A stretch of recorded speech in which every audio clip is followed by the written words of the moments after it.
네, 최근 층간소음 흉기 난동에 부실 대응했다며 여론의 문매를 맞은 경찰은 이후 연일 현장 대응력 강화를 외치고 있는데요. 일선 경찰관들의 대응도 과감해지고 있습니다.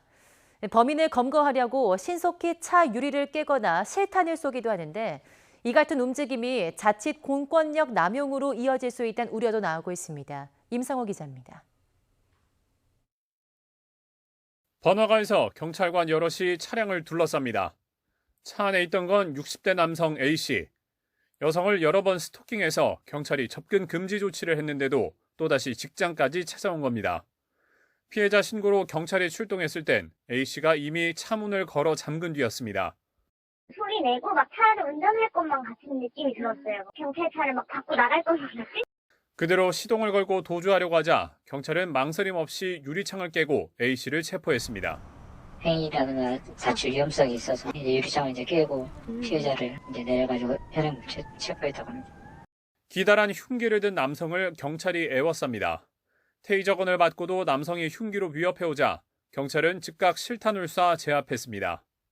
적법 절차에 따라서 3번의 경고를 한 이후에 1차 공포탄 발사하고 마지막으로 실탄 3발을 쏴서 검거하게 된. 지난달 인천에서 발생한 층간소음 흉기 난동에 부실 대응했다는 여론의 질타가 쏟아진 뒤 경찰은 부쩍 물리력 대응을 강화했습니다. 흉기 소지 피의자를 과감하게 제압할 수 있도록 일선 경찰관을 대상으로 무기 장구의 사용을 숙달시키도록 하겠습니다. 공무집행 과정에서 피해가 발생하더라도 경찰의 형사 책임을 줄여주는 개정 법안은 국회 상임위를 통과해서 법사위까지 간 상황입니다. 전문가들은 면책 규정을 긍정적으로 보고 있습니다. 기존에 소극적으로 대응했던 경찰의 공권력 행사가 조금 적법하고 의법한 경우에 있어서 그 피해자를 지키고 국가 공권력의 존엄을 지키기 위해서. 하지만 자칫 공권력 남용으로 이어질 수 있다는 우려도 만만치 않습니다.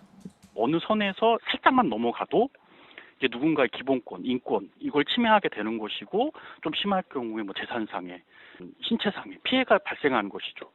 그런 만큼 경찰의 물리력 행사에 대한 책임을 포괄적으로 면제해 주더라도 오남용이 될 수 있는 제한 사항들은 구체적으로 정해야 한다는 지적도 나오고 있습니다. YTN 임성호입니다.